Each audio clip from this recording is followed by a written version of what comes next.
Y aquí comienza un nuevo programa de Doctor en Casa. Bienvenidos a esta edición donde estamos seguros va a aprender mucho sobre salud y calidad de vida. Vamos a navegar en el programa. Y estamos en Doctor en Casa junto al doctor Roberto Arellano, neurólogo, parte de la casa de Doctor en Casa, valga la redundancia. Pero hay un tema muy interesante, es un tema que hemos conversado en otras oportunidades, la apnea del sueño. De hecho, hay un programa memorable donde tú haces la actuación, ¿no es cierto?, de una persona que está durmiendo y que tiene un ronquido después de una apnea. Y por Dios que me han llegado pacientes que han escuchado eso. ¿Está postulado al Emmy? Sí. Sí, de hecho hay unos premios Goya. Hay unos premios que sí. Me han ofrecido, pero yo todavía no me atrevo. No es mi target. No quieres salir ahí todavía. No.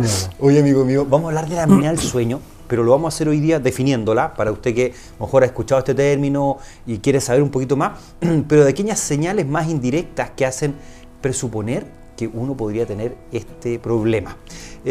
¿Te parece partir definiendo la apnea del sueño? Claro. La apnea del sueño, para que se entienda un poco, estamos hablando de la gente que en el sueño, durante el sueño, deja de respirar por algunos segundos. Habitualmente son más de 10 segundos, técnicamente hablando, y en donde cae el oxígeno sanguíneo cerebral y corporal, dañando diferentes estructuras. Correcto. Entonces, esto es un cuadro crónico que tiene un componente importante hereditario, es decir, papá roncador, abuelo roncador, hijo roncador, y que tiene apnea. Entonces, es una mezcla de componentes hereditarios, ambientales, como la mayoría de las enfermedades. Correcto. Y tienen tratamiento. Correcto. Eso es lo importante. Lo que más diferencia esto, o como la mayoría de las personas llega al diagnóstico, es fundamentalmente por el ronquido, que generalmente un otro, ¿no es cierto?, lo detecta y llama la atención de esta paro en la respiración, como tú decías, de este cese de la respiración. El testigo es fundamental. El testigo, claro, tienes un testigo, y también por lo que también señalabas, que este cansancio absoluto al día siguiente, somnolencia, ¿no es cierto? Irritabilidad, falta de memoria, en fin, una serie de síntomas que son psicológicos y por los cuales la persona consulta o al psiquiatra o a un psicólogo o a un neurólogo. Exacto. Pero hoy día vamos a analizar otras señales que nos pueden alertar de que esto está presente, ¿no es cierto? Exacto. Es común que un médico, por ejemplo, un médico común y corriente, vea aproximadamente, yo sacaba la cuenta, aproximadamente 20 pacientes diarios. Imagínate. De esos pacientes, asumamos que el 50% son mujeres y el 50% son hombres. De esos hombres, el 50% de ellos, o sea, 5 de los 10, 5 tienen apnea del sueño. Claro. Y de las mujeres, 2,5, el 25%. Ya, el 25%. Ajá. Por lo tanto, 7,5 pacientes, por decirlo así, 8 pacientes de los 20, Para redondear, claro, tienen apnea del sueño. Y pregúntame a mí, ¿cuántos de ellos son mandados a un estudio de sueño? ¿O se sospecha que tienen apnea del sueño? Cero, imagínate. Entonces se le van a los médicos normalmente, el médico general, incluso los especialistas se nos van. Bueno, a mí ya no se me va, antes se me iban. Porque tú estás en el tema. Claro, se nos van más o menos 8 pacientes diarios de no diagnóstico. Imagínate. Con enfermedades y con síntomas que son indirectos, porque no vienen por el ronquido, no vienen por la apnea, no vienen por eso, viene disfrazada la enfermedad. Y se disfraza con diferentes chaquetas. Correcto. Por ejemplo, a ver, te pongo alguna chaqueta de la... Una de las chaquetas que se disfraza es la famosa fibromialgia. ¿Ubicas la fibromialgia? Tremendo, sí, por supuesto. La fibromialgia en realidad es un síndrome que no tiene cómo saberlo uno que tiene la persona, porque no hay biopsia, no hay exámenes de sangre para detectarte fibromialgia, sino que es lo que dice la persona, que es el dolor crónico en diferentes partes del cuerpo mantenido por mucho tiempo, desde el momento que se levanta. Claro. Ese dolor es producido por la apnea del sueño sobre el 80%. O sea, un paciente con fibromialgia, la primera causa de fibromialgia no son enfermedades reumatológicas, que son mínimas en el concierto mundial, digamos. Es la apnea del sueño. Entonces hay que preguntarle, ¿usted ronca? A ese paciente que viene por fibromialgia. Tanto mujeres, generalmente son más mujeres que hombres. Pregunta, pacientes diagnosticadas con fibromialgia que van al neurólogo, que se hace el tratamiento, ¿no sé, están con CPAP y están con... Se le acaba la fibromialgia. Se acaba la fibromialgia, se termina. Porque la fibromialgia es producto de la desoxigenación muscular crónica nocturna. Correcto. Como no le llega oxígeno, el músculo empieza a obtener el oxígeno de manera, lo que se llama anaerobia. Es decir, no ocupa oxígeno para obtener energía. y como no ocupa oxígeno para obtener energía, elimina como subproducto el famoso ácido láctico, que es el mismo con el cual uno corre una maratón o corre un partido de fútbol. Claro, que al otro día sientes ese dolor muscular. Bueno, eso es lo que ocurre acá, pero en forma crónica, nocturna. Oye, atención con eso. Terrible. Chuta. Y es muy común. Ya. Otro aspecto que jamás se imaginaría la persona que tiene apnea es la nicturia. Nicturia. Tiene que hacer pipí en la noche. Correcto. Lo normal de hacer pipí en la noche, para que la gente lo sepa, es cero. Cero. Cero. El ser humano está hecho para hacer pipí antes de acostarse y al levantarse, no entre medio. Correcto. Si usted hace pipí entre medio, quiere decir que hay un problema ahí, o en el caso del hombre podría ser prostático, claro. pero en el caso de la mujer no tendría mucha relación con eso, por supuesto, y además podría ser perfectamente una apnea del sueño, también en hombres como en mujeres. La apnea del sueño produce orina. Escúchame, en tu experiencia clínica, en los pacientes que has atendido todos estos años de ejercicio profesional, ¿te ha tocado casos que lleguen por nicturia, que te digan, doctor, ¿sabe qué? En la historia, que tú estás hablando con el paciente, no teniendo idea de la apnea del sueño ni lo ronqueo? No, claro. Y que el paciente de repente te dice, ¿sabe qué, doctor, en la noche? No sé, una mujer o hombre, me levanto 2 veces a hacer pipí al baño. No. ¿Has tomado por ahí ese hilo? No. Ningún paciente que tiene nicturia, es decir, que hace pipí en la noche, va al neurólogo. Tengámoslo claro. Ningún paciente consulta a un neurólogo, consultan a un urólogo. Claro. ¿No es cierto? Que tiene que ver justamente con los elementos de la orina, del riñón, en fin. Entonces el urólogo le hace todos los exámenes habido y por haber y no detecta ninguna alteración. Y como es un problema del sueño, que el tipo se despierta, la mujer se despierta, lo manda entonces al neurólogo. Ahí hace la ecuación. Pero no porque tenga, no, el neurólogo, o sea, el urólogo no lo deriva por la nicturia a un estudio de sueño, que debiera ser así. Lo deriva a un neurólogo. Ya te entiendo. Y si el neurólogo sabe de sueño, lo engancha con un especialista en sueño. Claro. Neurólogo especialista en sueño. Claro, y el neurólogo le va a hacer el estudio de sueño correspondiente y va a detectar ahí, es decir, la apnea. ¿Por qué te digo todo esto? Entonces, en este transcurso hay un montón de pacientes que se pierden. Pero muchos. Obviamente. Obviamente, y que tienen la nicturia y la siguen teniendo. Especialmente las mujeres. ¿Por qué no tienen nicturia las mujeres que no tienen próstata? Claro. Entonces, eso es... hacen 2, 3, 4 veces pipí en la noche. Imagínate. Entonces esa cuestión afecta totalmente el sueño, además. Claro. Entonces tenemos fibromialgia, nicturia. Otro elemento importante es un paciente hipertenso, ¿ya?, que está con un remedio para la hipertensión y anda bien. Ya. Pero resulta que al año siguiente hubo que ponerle 2 remedios para la hipertensión y tal vez un tercero para gobernar esa presión arterial. O sea, un paciente que no está bien controlado con su No está controlado y sigue tomando 2 o más medicamentos para la hipertensión. Ese paciente es candidato a tener apnea del sueño sí o sí. Esa paciente debe hacerse un estudio del sueño. Mira. Y es más, si le han hecho un holter de presión, ya, donde la presión está alterada en la noche, ya, hipertenso nocturno, eso con mayor es razón, apnea del indicativo sueño. Que no hay otra patología que lo produzca. Mira. Entonces, eso es apnea del sueño. Entonces, los holter de presión que están alterados en la noche, ya sea porque no disminuye la presión, o bien porque aumenta la presión en la noche, eso con un 90 y tantos % de probabilidad es una apnea del sueño, no hay otra. Bueno, y siguiendo la misma lógica que conversamos por el urólogo, esto llega al cardiólogo. Exactamente, o sea, la misma lógica. La lógica es la misma. Entonces, si el cardiólogo entiende, va a decir, no, vaya a haber un neurólogo especialista en sueño. Tal cual, pero la gran mayoría de los cardiólogos pasan inadvertida esta situación. Por eso que es otro síntoma indirecto que es súper relevante. Los holter de presión hacen diagnóstico de apnea. Exactamente. Hacen diagnóstico de apnea cuando son positivos, digamos. Claro. Entonces, tenemos hipertensión mal controlada, nicturia, fibromialgia. Llevamos 3. ¿Hay más? Hay varios más. Por ejemplo, la gente que se despierta con dolor de cabeza en la mañana. No es normal después de haber dormido, ponte tú, 7 horas, 6 horas. Claro. No es normal despertarse con dolor de cabeza. Claro. Si se despiertan con dolor de cabeza, que no es una jaqueca fuerte, ¿Cómo lo definiría ese dolor? Es un dolor de cabeza molesto, ¿ya?, y embotamiento. Ya. Entonces, sensación de embotamiento y dolor de cabeza. Ya. Esa sensación de embotamiento, dolor de cabeza, una especie de mareo metido entre medio. Ya, mira. Pero todas las mañanas. Y que se va pasando en el transcurso del día. Eso hay que estudiarlo como si fuera una apnea del sueño sí o sí. Porque ¿cómo vas a pensar tú que después de haber dormido vas a tener esto, vas a despertar así? Con dolor de cabeza embotado, o sea, ni siquiera estamos hablando de sueño, estamos hablando de dolor de cabeza. De cabeza, de frentón. Así que ese es otra señal importante que hay que tener en cuenta. Totalmente. Correcto. Otro elemento es la diabetes. Los pacientes con apnea del sueño y que tienen, o sea, pacientes diabéticos, que son diabéticos, y que nuevamente, al igual que el hipertenso, se empieza a descontrolar la diabetes. Tienen que empezar a subir la hipoglicemia. Claro, que le sube el azúcar, claro. No andan bien, claro. Andan con el azúcar alta, a pesar de tener buena cantidad de hipoglicemiantes, que son los medicamentos contra el azúcar. Claro.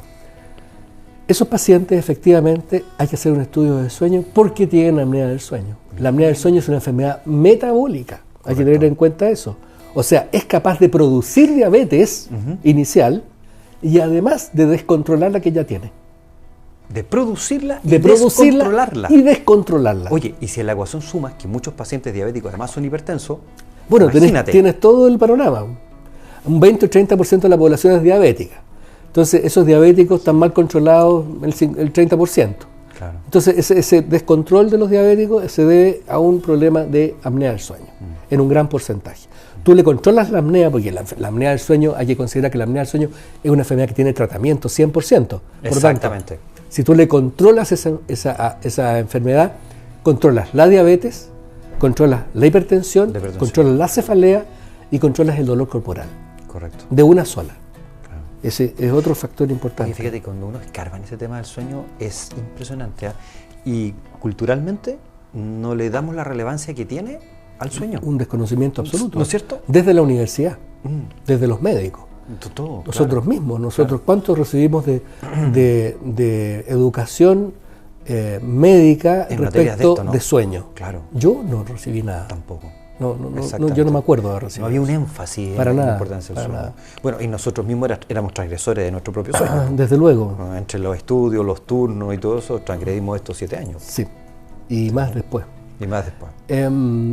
Otro aspecto relevante, y esto es más en niños, bueno, también en adultos, porque los adultos tienen lo que no se trató como niño, se sigue no tratando como adulto, ese famoso déficit atencional. Mira. Esta enfermedad es tremendamente frecuente, tanto en niños como adultos. En los niños roncadores, tú los operas. Ya. Le sacas la amígdala y la adenoide. Le sacas todo y dejan de roncar. Y son esos típicos cabros que son inquietos, hiperkinéticos, con déficit atencional. Y cuando tú los operas, se transforman en seres tranquilos y atentos. Wow. Es impresionante en los niños. Mira. En los adultos ya no se puede operar. Por lo tanto, ahí lo que se hace es colocar el tratamiento para la apnea. Claro. Pero el déficit atencional aumenta notoriamente en pacientes con apnea del sueño. Por lo tanto, es otro elemento que cuando la gente consulta, tengo déficit atencional, doctor. A mi hijo se lo diagnosticaron y yo creo que tengo lo mismo que mi hijo, por lógico, porque esto es hereditario también. Entonces tú le dices, ¿y usted ronca? Sí, sí ronco. ¿Y se ha tratado alguna vez el sueño? No, nunca.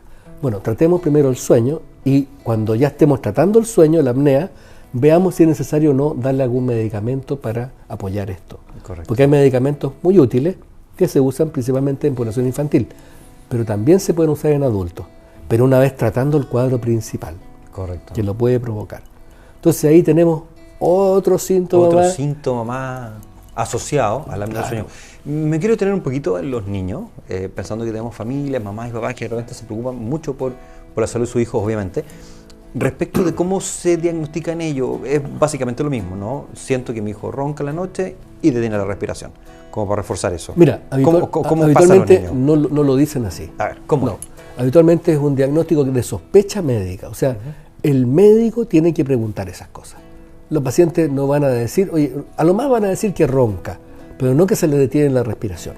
Al escuchar a tu hijo. Al escuchar a tu hijo. O sea, sí. Es muy difícil. Ya escuchándolo roncar, ya es señal. Ya escuchando roncar a una persona, ya es señal. Pero eso sería un signo directo. De un trastorno del sueño. Perfecto. De lo que estamos hablando ahora son los síntomas indirectos. ¿Qué va a ocasionar eso en el niño? Que tú no vas a saber que tiene relación con la apnea del sueño hasta que no haces el link, que es el déficit atencional. ¿Podría entonces vincular el rendimiento de mi hijo, que era bueno, que estaba bien y que cae, ¿no es cierto?, a esto, como los papás tener check, oye, tendrá algo Sí, respiratorio? Sí. yo te diría que es algo al revés. A ver, Un niño que no está rindiendo bien, que partió no rindiendo bien, 4, 5 años, 6 años. No 7, rindiendo bien. No, claro, porque no Claro. está tratado. claro. Entonces es al revés. No rinden bien, son desordenados, Tengo que, inatentos. entonces, dentro de las cosas tendría que ir a buscar esto. Claro, lógico. Preguntarle a la neuropediatra o al pediatra, decirle, mira, me pasa esto, no, y ronca, no tendrá relación una Claro, cosa con la otra. claro. Bueno, los operan de la amígdala y la adenoide y los cabros mejoran notoriamente. Notoriamente. En conducta y en atención. Y por supuesto en riesgo cardiovascular. Claro. Esto también tiene un riesgo También tiene cardiovascular, por cardiovascular. supuesto. Oye, es súper interesante el tema. Me gustaría que las personas que están viendo el programa puedan contactarse, Roberto, preguntarte, porque yo creo que aquí salen 1000 preguntas. Usted que está en la casa a lo mejor tiene más preguntas que yo no he sido capaz de hacerlas en este programa, pero usted las tiene y sería bueno que te pudieran contactar. Desde ¿Dónde luego. te pueden contactar? Yo trabajo en la clínica Red Salud del Parque Arauco, en Parque Arauco, Red Salud, ahí me pueden Correcto. contactar. O a través de mi programa En Doctor en Casa. En Doctor ¿no? en Casa. Usted tiene un programa muy, Exactamente. muy entretenido. Exactamente.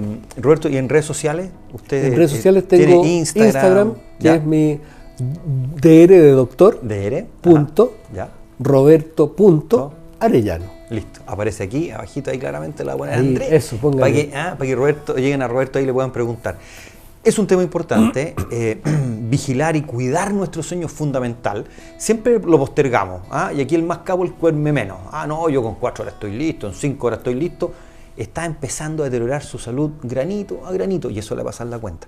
Por lo tanto, cuidar nuestro sueño es muy, pero muy importante. Y lo vamos a seguir reforzando junto a Roberto Arellano en el programa. Una Lo que quiera. última acápite de esto, Sí. es que se ha descubierto en los últimos años, en los últimos 2, 3 años, que hay una fase del cerebro, una fase de sueño durante el sueño, en que el cerebro evacúa las toxinas. En esa parte del sueño, de las fases del sueño, que son 4, en la tercera parte, en la fase 3, elimina las toxinas, no en las otras. Claro. Entonces, si no llegas a esa parte del sueño, vas a estar acumulando toxinas, Exacto. que al final se van a convertir en enfermedades degenerativas, Exacto. Alzheimer, Parkinson, demencias de cualquier tipo. A cuidar nuestro sueño, ¿no es cierto, Roberto? Fundamental. Eso, y aquí tenemos a nuestro querido general del sueño. Muy bien, Muy bien. Hoy nosotros seguimos avanzando con más Doctor en Casa, Por tenemos supuesto. más programas y queremos invitarlo también, antes que nos vayamos, a visitar nuestra página web www.doctorencasatv.com. Pausa y regresamos. El remanente de Copeuch es un beneficio que nos une, porque lo hacemos entre todos y para todos. Cuando Patricio tiene su primer depa con el crédito hipotecario, colabora para que Laura reciba su remanente. Cuando Laura aumenta su ahorro en cuotas de participación, colabora para que Juan también pueda recibirlo. Si Juan contrata un crédito de consumo para cumplir sus metas, también colabora con el remanente de todos. Y cuando Sofía abre una cuenta vista, su aporte ayuda a que este beneficio cooperativo siga creciendo. Cuando todos preferimos Copeuch, los resultados son buenos y el remanente se distribuye para todos. Conoce más sobre el remanente 2025 en copeuch.cl.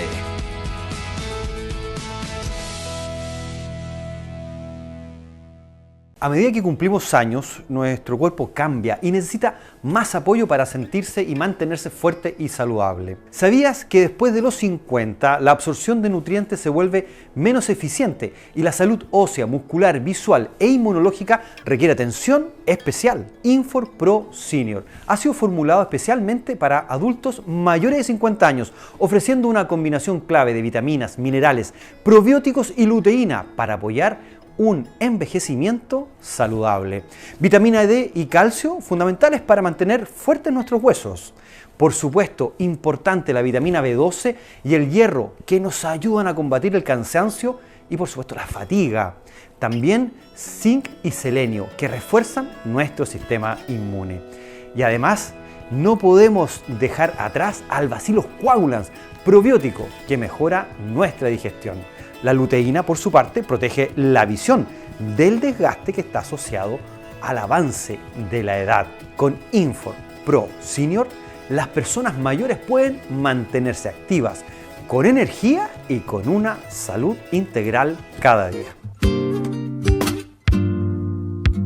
Participa en la trivia Doctor en Casa respondiendo la alternativa correcta. ¿Qué son los anticuerpos? A. Medicamentos para la cefalea. B. Patógenos que causan enfermedades. C. Proteínas que produce el sistema inmune para ayudar a combatir infecciones. D. Moléculas encargadas de transportar la insulina.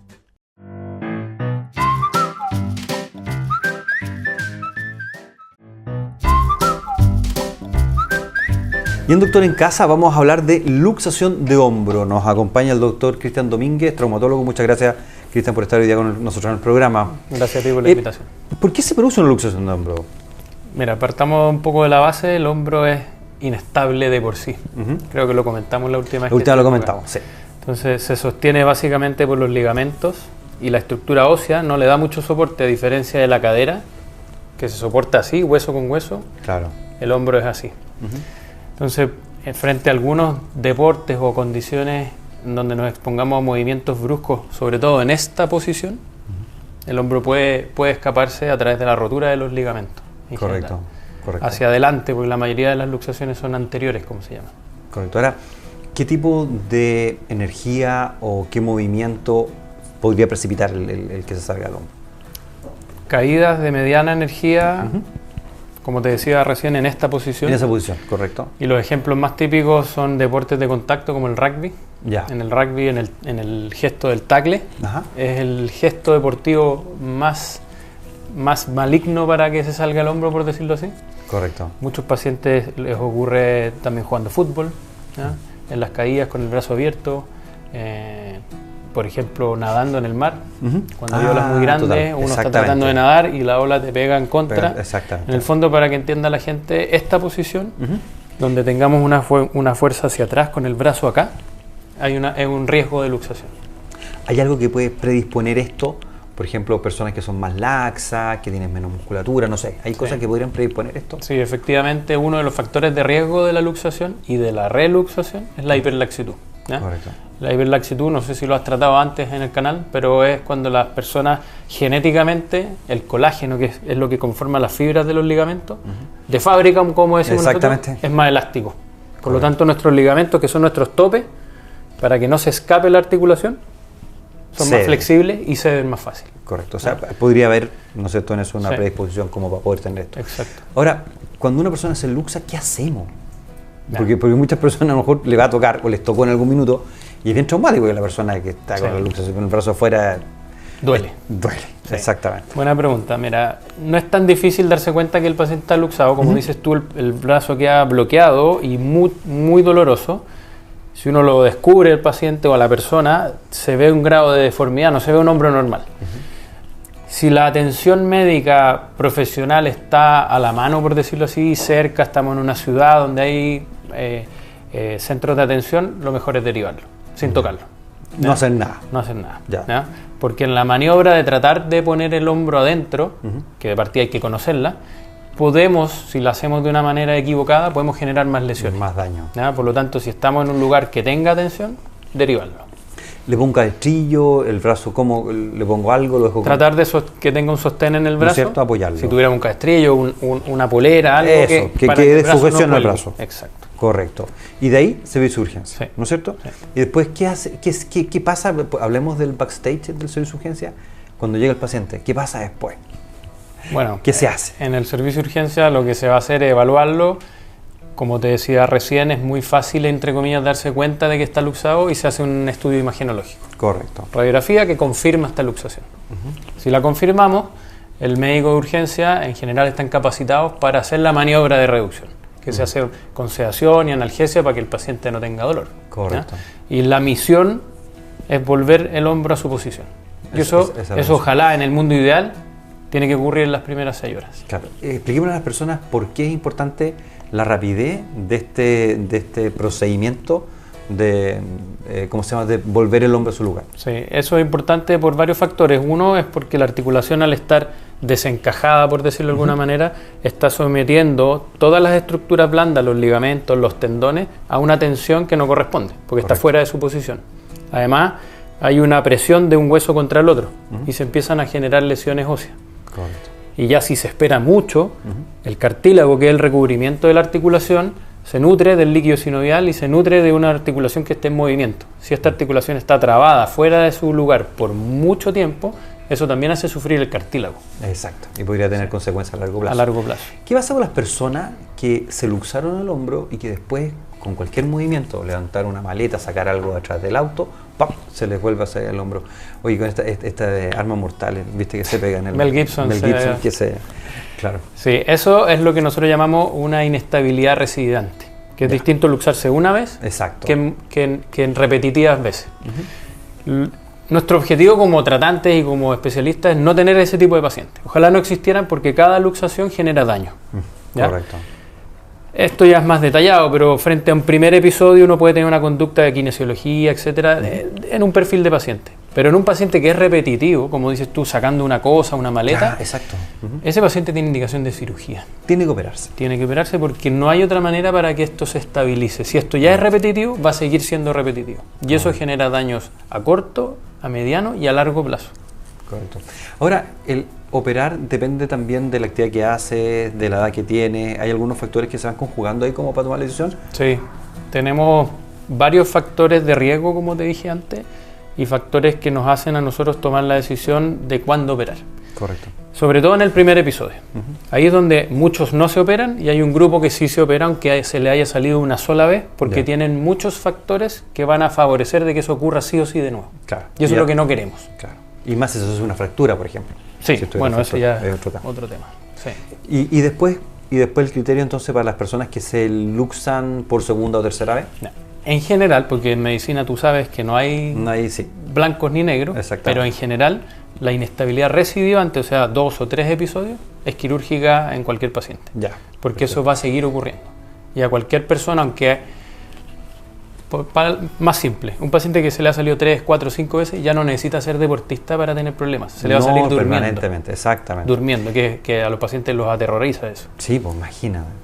Pero, una pregunta, Cristian, para que le aclaremos a la gente, ¿qué otras articulaciones se podrían luxar también? Porque hablamos del hombro y tú nos describías, ¿no es cierto?, que las características que tiene esta articulación. ¿Qué otras articulaciones se luxan en el cuerpo? Todas tienen la susceptibilidad de luxarse y existen las luxaciones de todas. De todas. ¿Ya? Hay otras, hay algunas muy poco frecuentes. Por ejemplo, lo que dije recién de la cadera, exactamente. Está muy contenido un hueso con el otro. ¿Existe la luxación? Sí, pero en contextos de traumas de alta energía. Correcto. Atropello, accidente en moto. Exactamente. Pero hay otras articulaciones como el codo, vecino del hombro, claro, que también se luxa con caídas jugando fútbol, es muy frecuente. Claro. La rodilla también se puede luxar, pero son traumatismos de altísima energía. Los dedos, las manos. Muy frecuentes. Exactamente. O sea, hay articulaciones que se pueden luxar más frecuentemente, ¿no es cierto? Y tenemos que tener atención. Sí, pero el hombro es por lejos la campeona. Sí. La campeona. Oye, y si una persona se luxa y se luxa de repetición y a lo mejor ya está viendo el programa y dice, no, si yo a lo Mel Gibson me pongo el hombro y sigo para adelante, todo, ¿qué le podría pasar a futuro? Súper importante, porque existen siempre esos pacientes Mel Gibson, es que ellos pueden hacer su vida reduciéndose el hombro, claro, pero lo que quizás no saben o nadie se lo ha explicado es que cada episodio de luxación va gastando el cartílago, que es este recubrimiento de la articulación. Claro. Y lo que se sabe y se ha visto históricamente es que el término final de una inestabilidad que no se trató es la artrosis. El problema es que como esta patología en general es de pacientes jóvenes, nos vemos entonces enfrentados a una artrosis de hombro en un paciente joven.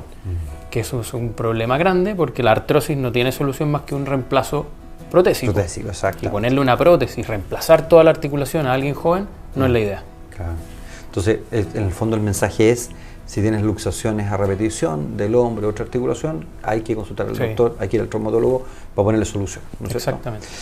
Oye, Cristian, muchísimas gracias por estar hoy día con nosotros en el programa. De nada. Agradecemos a METS también, donde tú estás ahí activamente trabajando, el que pueda estar con nosotros. Y además tú eres una persona muy conectada también en las redes sociales, así que nos gustaría que nos dieras tus señales para que la gente también te pueda seguir. Sí, yo estoy con mi cuenta de Instagram, @Dr. Cristian Domínguez. Perfecto. DR Cristian Domínguez, para que me sigan ahí. Estos temas los explico en general con un poco más de detalle, imágenes.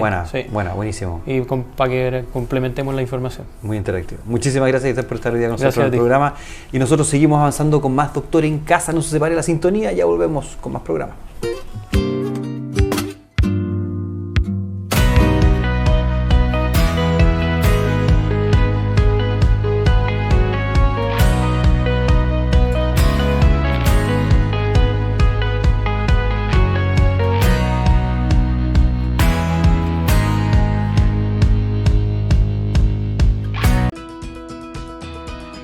remanente de Copeuch es un beneficio que nos une, porque lo hacemos entre todos y para todos. Cuando Patricio tiene su primer depa con el crédito hipotecario, colabora para que Laura reciba su remanente. Cuando Laura aumenta su ahorro en cuotas de participación, colabora para que Juan también pueda recibirlo. Si Juan contrata un crédito de consumo para cumplir sus metas, también colabora con el remanente de todos. Y cuando Sofía abre una cuenta vista, su aporte ayuda a que este beneficio cooperativo siga creciendo. Cuando todos preferimos Copeuch, los resultados son buenos y el remanente se distribuye para todos. Conoce más sobre el remanente 2025 en copeuch.cl.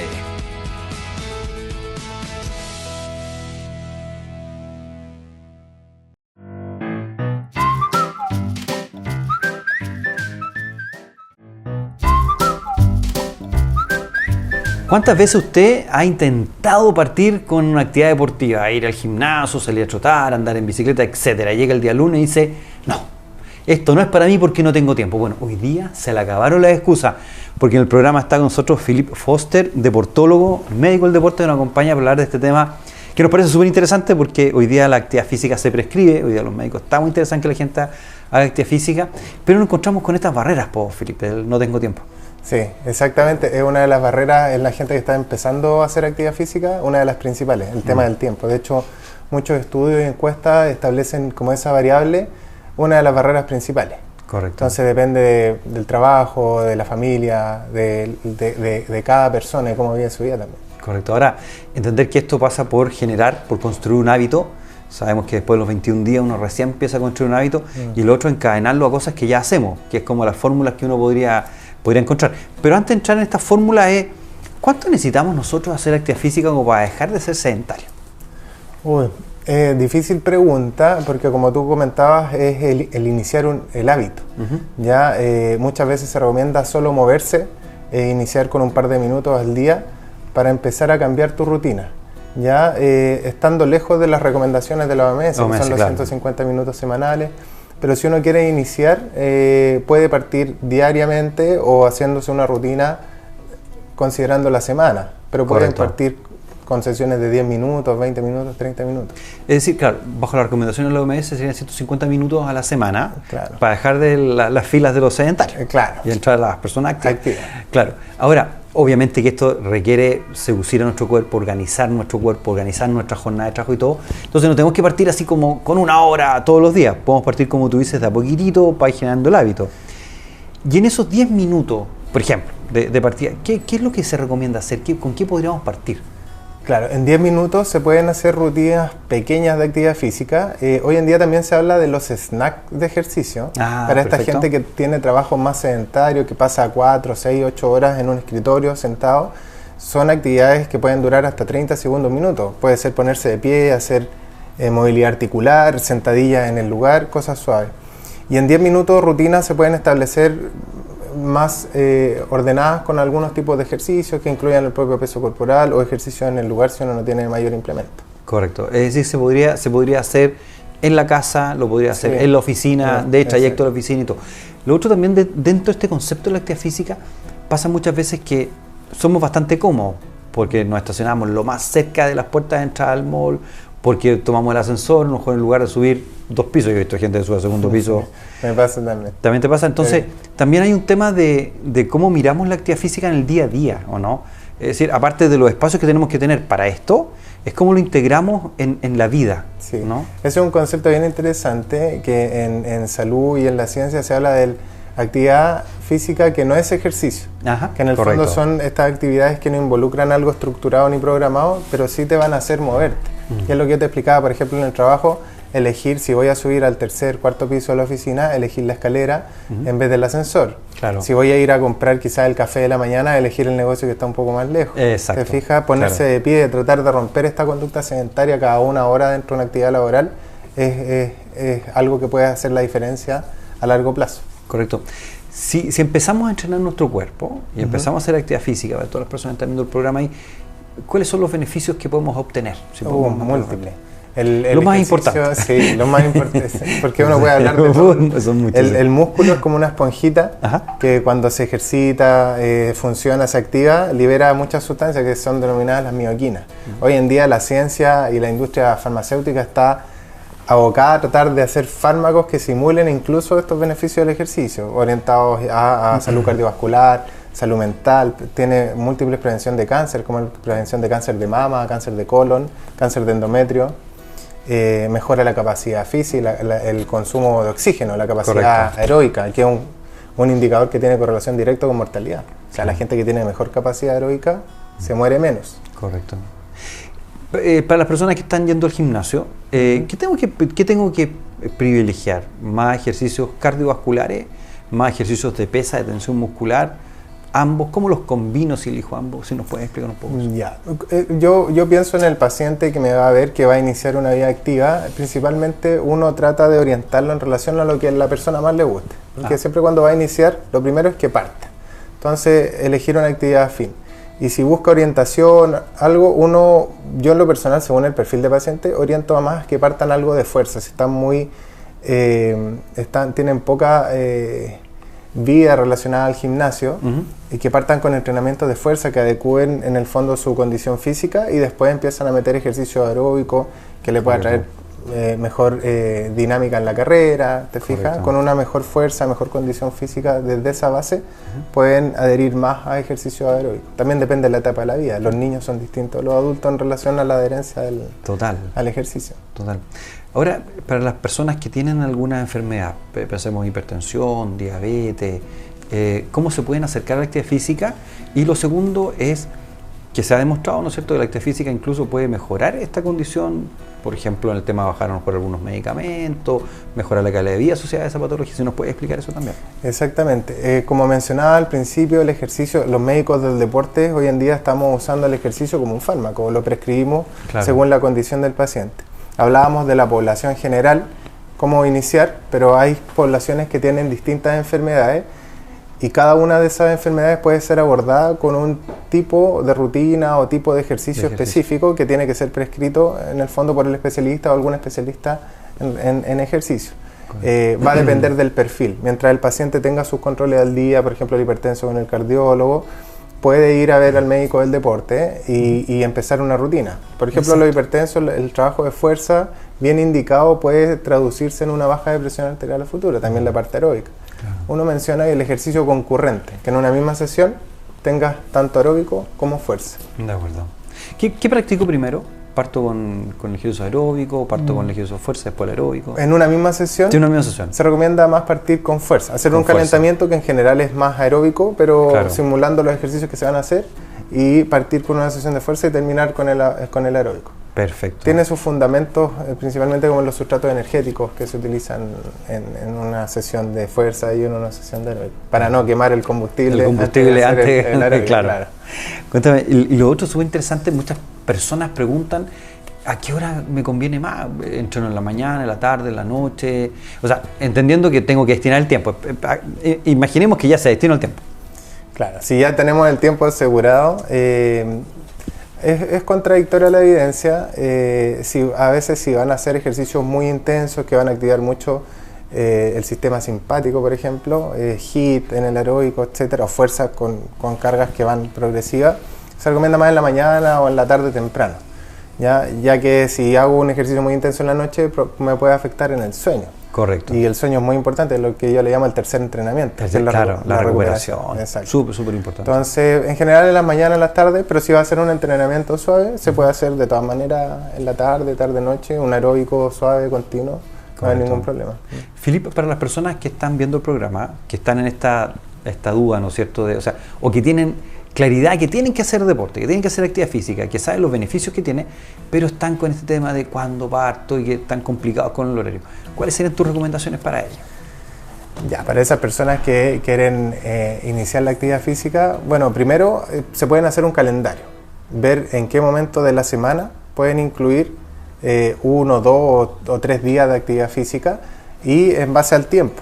Y no es necesario tener una rutina o una pauta específica, se pueden partir con ejercicios con el propio peso corporal, o ejercicio aeróbico en el lugar, como estos saltos, los jumping jacks, que se podrían hacer hasta en un hotel, en una oficina de trabajo, ¿ya?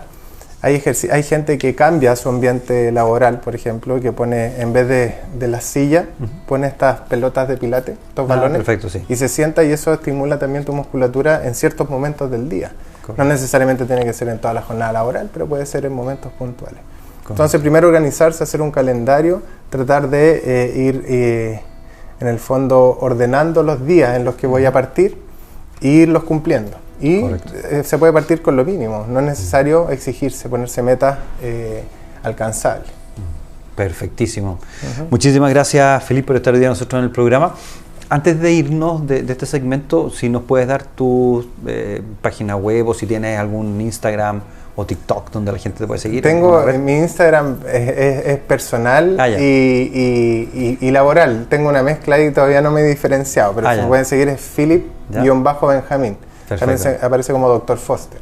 Dr. Foster, sí. Perfecto. ¿Dónde la gente te puede ir a ver? En la clínica Universidad de los Andes estoy atendiendo actualmente, y estoy en un hospital público también. Fui el primer deportólogo en un hospital público, en el Exequiel. En el Exequiel, sí, que ahí atendemos todo el sector sur de Santiago, infanto juvenil. Bueno, entonces todas las personas que están cerca del Exequiel ahí a ver al doctor. Muy bien. Muchísimas gracias por estar con nosotros. Nosotros seguimos avanzando con más Doctor en Casa. Recuerde visitarnos en nuestras redes sociales, nuestro canal de YouTube, donde estamos subiendo permanentemente este segmento y todos los que grabamos para Doctor en Casa. Hacemos la pausa y regresamos junto a ustedes. Hola, les quiero presentar al mejor polirrepelente que existe hoy día en el mercado nacional.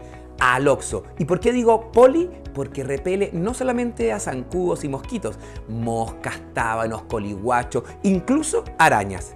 ¿Quieres tener una tarde tranquila disfrutando de una linda puesta de sol? Aloxo. ¿Quieres dormir tranquilo? Aloxo. Aloxo es el mejor repelente, certificado por el ISP. 8 horas de protección, porque con Aloxo nadie se pica.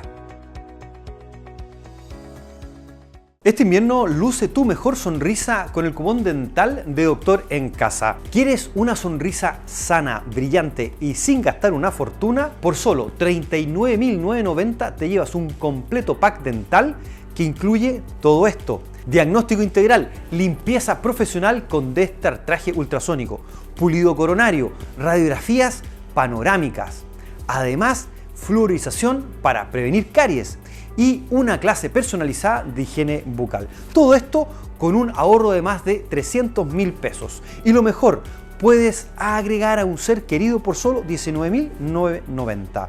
Perfecto para regalar salud y sonrisas para este invierno. Disponible en las mejores clínicas del país. Hoy la nutrición también puede ser deliciosa, sí, como lo escuchas, porque las gomitas funcionales de Infor Pro son una forma práctica y sabrosa de cuidar tu salud. Infor Pro Beauty con biotina y vitaminas para cabello, piel y uñas. Infor Pro Vitaminas, multivitamínico diario para energía y darte mucho bienestar. Infor Pro Probióticos, que mejora la digestión gracias al Bacillus coagulans. Infor Pro Vitamina D, ideal para huesos y para fortalecer tu sistema inmune. Infor Pro Dreams con triptófano para un descanso mejor. Infor Pro Sport, creatina, potencia tu rendimiento físico. Infor Pro transforma tu rutina diaria con suplementos ahora deliciosos que se adaptan a tu estilo de vida. Mantente activo, fuerte y lleno de energía todos los días con Infor Pro, con vitaminas y minerales esenciales que fortalecen tus defensas, mejoran tu rendimiento y cuidan de tu bienestar. No importa tu edad ni tu estilo de vida, siempre hay un Infor Pro para ti y tu familia. Encuéntralo en las principales farmacias del país. Infor Pro, el multivitamínico para todos.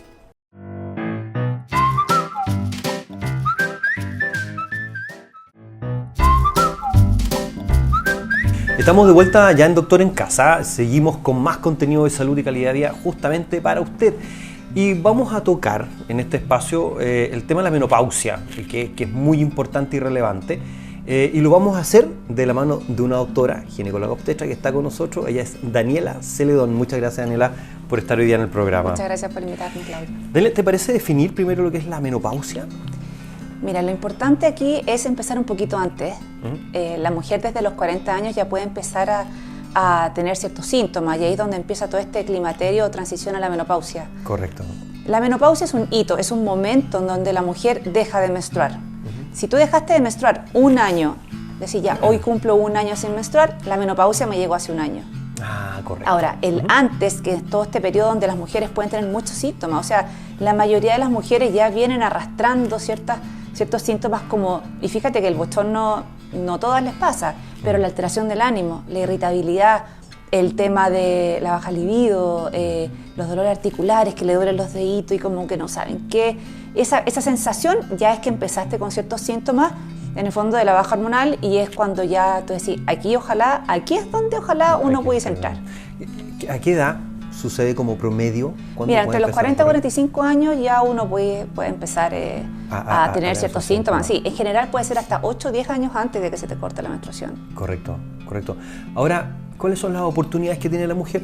Nosotros justamente en esta ventana de oportunidad o en este espacio, en este periodo, antes de que llegue la... O sea, la famosa ventana de oportunidad, que es lo que se comenta mucho también ahora que están las redes sociales, las mujeres también pueden saberlo, es ojalá tratar antes de que se corte la menstruación y ojalá antes de que cumpla 60 años o 10 años. Correcto. Ahora se están haciendo nuevos estudios, se está tratando de replantear un poco todo lo que era en base al estudio WI, que fue quien dijo que daba más cáncer de mama y en el fondo como que puso más límite. Pero si nosotros tratamos a las mujeres, por lo menos más seguro, antes de los 60 o hasta los 60, y ojalá 5 años máximo desde que se te cortó la menstruación o 10, ese es el mejor momento donde nosotros podemos intervenir. Cuando ya pasa ese rango, ya pasas a tener un mayor riesgo cardiovascular. Hay otros riesgos que conllevan el pasarse, pero también están ahora ocurriendo estudios donde podemos decir que hay ciertas hormonas que sí podemos darlas después de los 60. Pero eso es para otro tema. Ahora, ¿qué soluciones o cómo se manejan, ¿no es cierto?, aquellas mujeres que empiezan con estos síntomas justamente en el climaterio? Mira, algo súper práctico y que yo creo que todas las mujeres ya deberían también tomar conocimiento es esta escala MRS, que es una escala en donde es un cuestionario en donde tú puedes decir si es que no tienes molestia y empiezas leve, moderado, importante o demasiado, de ciertos síntomas que son como la base. Con eso tú ya puedes guiarte y decir, ¿sabes qué?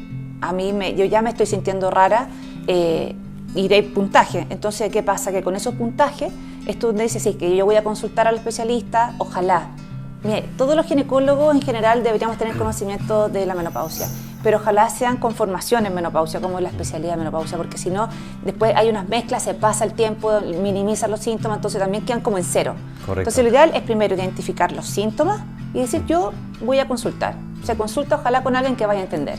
Claro. Y de ahí, o sea, la oportunidad en ese momento es una mujer, en el fondo si tú vienes como a la baja y sientes que corporalmente vienes a la baja, se trata y las mujeres deberían tener un salto, o sea, deberías volver como una nueva versión. Como una nueva versión. Sí. Oye, se habla mucho de los bochornos. Tú nos señalabas hoy día que no todas las mujeres lo tienen, y tampoco lo tienen a la misma intensidad. Sí, o sea, los bochornos, algunas tienen bochorno, todo lo que es como esta área de bochornos, palpitaciones que te pueden dar, dolores articulares, dolores musculares, todo eso está en el aspecto vasomotor y eso, el problema es que cuando las mujeres lo tienen muy intenso, sí tienen un poco más de riesgo cardiovascular. Entonces, por eso es importante el bochorno, pero en sí, todos los otros síntomas, la parte genitourinaria, la sequedad vaginal, que empiezas a perder más pipí, todas esas cosas, Maurina, todas esas cosas te limitan la calidad de vida tremendamente. El bochorno es como esa caricatura. Pero es como la caricatura. Yo creo que es como la mujer echándose con el abanico y como que todos creen que es así, pero en el fondo es... Hay casos que son bien complejos. Yo conocí un caso de una paciente que justamente se despertaba en la noche por esto. Sí, los sudores nocturnos. Dormía pésimo, Daniela. Al día siguiente, obviamente, con deprivación de sueño. Al día siguiente andaba irritable, no se concentraba, como decíamos en Chile, desmemoria. Todo se suma. Mal. No, la niebla mental es del terror. ¿Cómo se maneja eso? O sea, los bochornos hay distintas formas. En general, el pilar de todo lo que es este tema de la menopausia es la terapia hormonal. Ahora tú dices, sí, pero ¿qué pasa si no puede tomar? Sí, efectivamente hay mujeres que no pueden tomar terapia hormonal, que son las con cáncer de mama, las que tuvieron trombosis, por ejemplo, las que tuvieron infartos, accidentes vasculares, uno las limita. Correcto. O enfermedades del hígado agudas también uno las limita. Entonces, ¿qué pasa? Ahí tienes, por ejemplo, están las cosas que no son hormonales, que van desde la meditación, la aromaterapia, la vitamina C también ha tenido estudios, y otros tratamientos que se pueden dar, que sean fármacos, que son enfocados a manejar los bochornos. Ya, pero ese camino alternativo, digamos. Alternativo, pero siempre lo ideal es que tú puedes, y está descartada toda la, que no tengas nada en las pechugas, en el fondo que esté todo súper bien, tú podrías perfectamente tomar terapia hormonal. Ya, o sea, podrías partir de ese tratamiento sin ningún problema. Sí. ¿Existe alguna contraindicación a la terapia hormonal? El cáncer. ¿Quiénes no podrían? Cáncer de mama, trombosis, accidente vascular, infarto, todo lo cardiovascular. Correcto. Eso tiene que estar súper ordenado. Todo lo que es un cáncer hormonal, en el fondo, que pueden ser cáncer de endometrio, cáncer de mama. Pero el cáncer de mama es como el que más uno tiene cuidado. Te quiero dar vuelta la conversación y poner ahora los riesgos a los que se expone una mujer que no ha sido controlada y que no tiene este tratamiento o esta monitorización de su periodo. Bueno, la mujer, porque aquí me dicen, ¿y qué pasa si no me trato? Claro. Ya. Se ha visto también, y hay evidencia, de que tienes un poco más de riesgo de osteoporosis. Entonces, por lo menos, no es que sea, o sea, si yo quiero prevenir la osteoporosis, no es que voy a ir a dar la terapia hormonal. ¿Cachai? En el fondo es, yo me trato y sí voy a tener una prevención en el fondo de que eso avance. Correcto. El Alzheimer también ha tenido, el cáncer de colon, todo lo que es la parte de la agilidad mental, esa cosa cognitiva, la rapidez mental va muy de la mano con la terapia hormonal.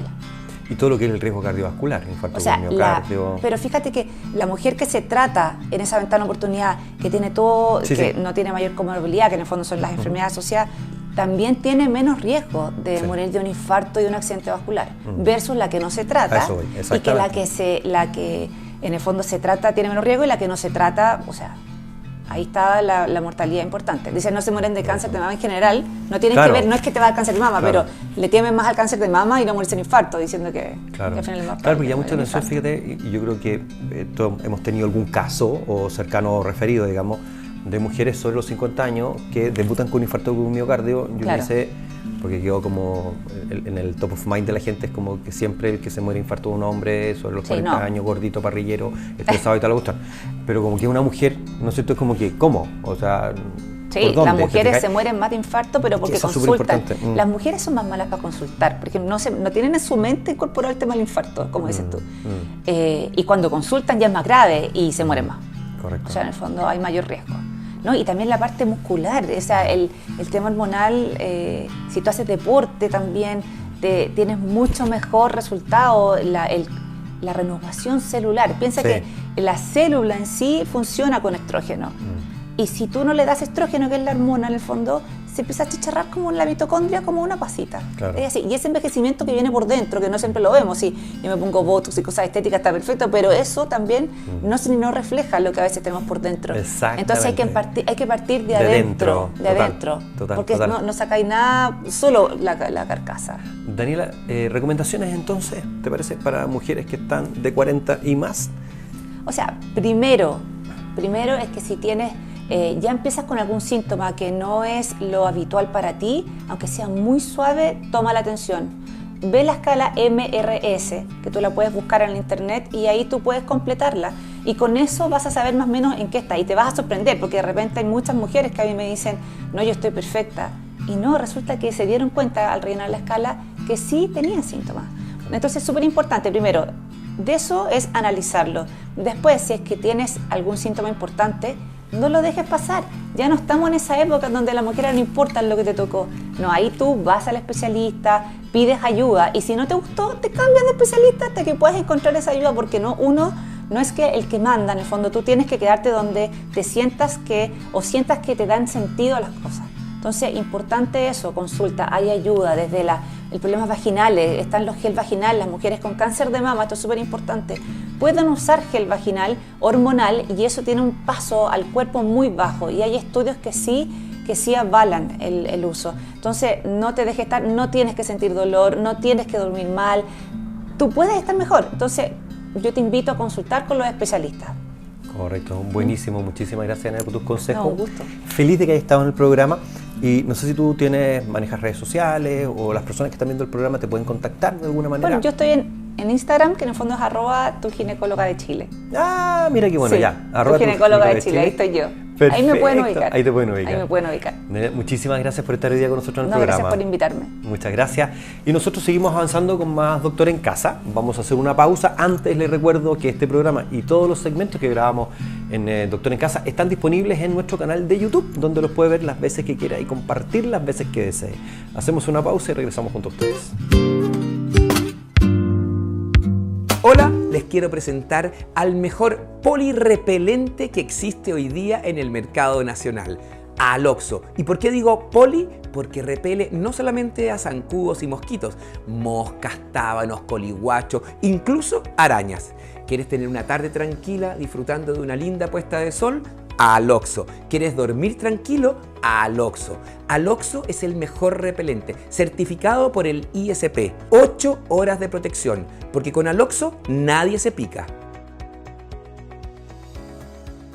Este invierno luce tu mejor sonrisa con el cupón dental de Doctor en Casa. ¿Quieres una sonrisa sana, brillante y sin gastar una fortuna? Por solo $39.990 te llevas un completo pack dental que incluye todo esto: diagnóstico integral, limpieza profesional con D-Star traje ultrasónico, pulido coronario, radiografías panorámicas, además fluorización para prevenir caries y una clase personalizada de higiene bucal. Todo esto con un ahorro de más de 300.000 pesos. Y lo mejor, puedes agregar a un ser querido por solo $19.990. Perfecto para regalar salud y sonrisas para este invierno. Disponible en las mejores clínicas del país.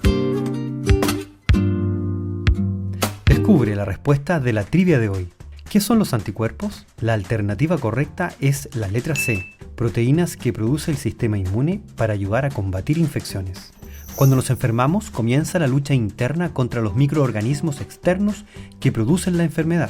El sistema inmunológico reacciona. Los anticuerpos o inmunoglobulinas son proteínas de defensa secretadas por los linfocitos B como parte de la respuesta inmunitaria del organismo ante un patógeno. Su misión es encontrar a un agente infeccioso específico, unirse a él y marcarlo para su posterior eliminación.